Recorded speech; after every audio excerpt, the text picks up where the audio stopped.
अस्सलाम वालेकुम नाज़रीन, एक नई वीडियो में खुशामदीद। आज की वीडियो है गाजर के हलवे के बारे में। सर्दी है, गाजरें आ चुकी हैं, तो आज बनाएंगे हम गाजर का हलवा। ये गाजर के हलवे की जो रेसिपी मैं आपके साथ शेयर करने वाली हूँ ना, ये मेरी रेसिपी बिल्कुल भी नहीं है, ये मेरी अम्मी की रेसिपी है। और मेरी अम्मी जो है, हम लोग बचपन से देखते आ रहे हैं कि मेरी अम्मी गाजर का हलवा इसी तरीके से बनाती थी।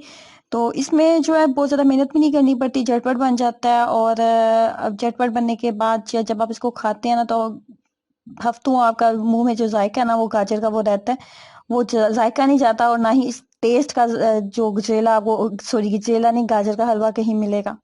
तो इसमें हमने लेनी है 1 किलो के करीब गाजरें। गाजरें लेने के बाद जी इसके अंदर हम ऐड कर देंगे मिल्क क्रीम।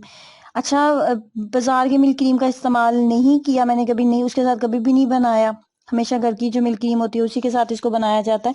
दूध जब बॉयल करते हैं तो उसके ऊपर जो क्रीम आती है ना, उस क्रीम को 10 से 12 दिन हो गए थे मुझे स्टोर करते हुए फ्रीजर में, मैं उसको फ्रीज कर दी थी। और फाइनली 1 किलो के करीब जब मेरे पास मिल्क क्रीम रेडी हो गई थी, तो मैंने मंगवाई है 1 किलो के करीब गाजरें। और दोनों के मैं रेशो बराबर रखूंगी, ताकि इसके अंदर मजीद किसी भी चीज को डालने की जरूरत ना पड़े। और खोया, कंडेंस्ड मिल्क या एक्स्ट्रा से दूध, कुछ भी डालने की जरूरत नहीं है। सिर्फ मिल्क क्रीम अगर आपके पास मौजूद है ना, तो गाजर और मिल्क क्रीम की को इक्वल क्वांटिटी में लेके आप इसको बनाएं। और यकीन करें, आप इसके टेस्ट के फैन हो जाएंगे। इसके बाद जी मैं इसको कवर करने वाली हूँ, क्योंकि मलाई जो थी वो जमी हुई थी। उसके बाद जी इसके अंदर जो है मलाई जो है वो मेल्ट हो गया। फ्लेम को मैंने मीडियम रखा हुआ था, हाई नहीं रखा। हाई नहीं रखेंगे, मीडियम रखेंगे। मीडियम फ्लेम के ऊपर अब मैं इसको जो है, इसको अच्छे से ड्राई होने दूंगी। जब अच्छे से मेल्ट हो गया था ना, फ्लेम को लो कर दें, ताकि गाजरें मिल्क क्रीम के साथ अच्छे से कुक हो जाए। जैसे गाजरें जो है ना, मुझे लगा कि 80% जो है ना वो गाजरें कुक हो चुकी हैं, तो उसके बाद 80% जब आपको लगे कि कुक हो चुकी हैं, तो उसके बाद आपने क्या करना है, इसके अंदर चीनी ऐड कर देनी है।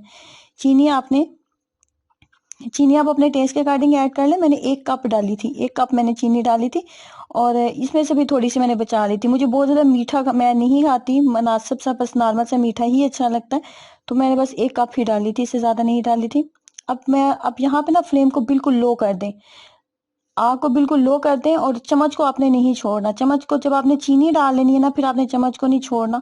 चम्मच को आपने मसलसल चलाते जाना है, और फ्लेम को आपने बिल्कुल लो रखना है। लो फ्लेम के ऊपर चम्मच को मसलसल चलाते हुए चीनी का पानी भी हमने खुश्क करना है। जो भी मिल्क क्रीम है अभी इसके अंदर गाजरों के साथ, उसको भी मुकम्मल ड्राई करना है। चम्मच को मसलसल चलाते जाना है, फ्लेम को लो रखना है। और फाइनली जो है ना, कुछ इस तरह की आपकी जो लास्ट स्टेज है ना, वो बन जाएगी। अब आपको ये साइड पे आपको घी नजर आ रहा है, ये घी मैंने एक्स्ट्रा से नहीं डाला। ये जो मिल्क क्रीम का घी था ना, ये वही घी है।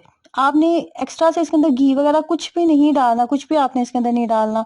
बस चीनी का पानी ट्राई करना है, और इतना इसकी बुनाई करनी है कि आपके किचन में आपके इर्द गिर्द खुशबू आनी चाहिए गाजर का हलवे की, कि गाजर का हलवा बन रहा है। और उसके बाद यहाँ पे आप इसके अंदर बादाम, पिस्ता, अखरोट वगैरह अपनी जेब के मुताबिक आप डाल सकते हैं। फाइनली ये रेडी हो चुका है। जैसे ये घी छोड़ेगा और इसकी खुशबू आने लगे ना, तो बस आपने इसको जो है, आपने इसको उतार लेना होता है। बहुत टेस्टी बनता है और झटपट बन जाता है। बस ये है कि इसके लिए आपके पास मिल्क क्रीम होनी चाहिए, घर की मिल्क क्रीम हो, तो बहुत आसानी से आप इसको बना सकते हैं, विंटर में इंजॉय कर सकते हैं। अल्लाह हाफिज।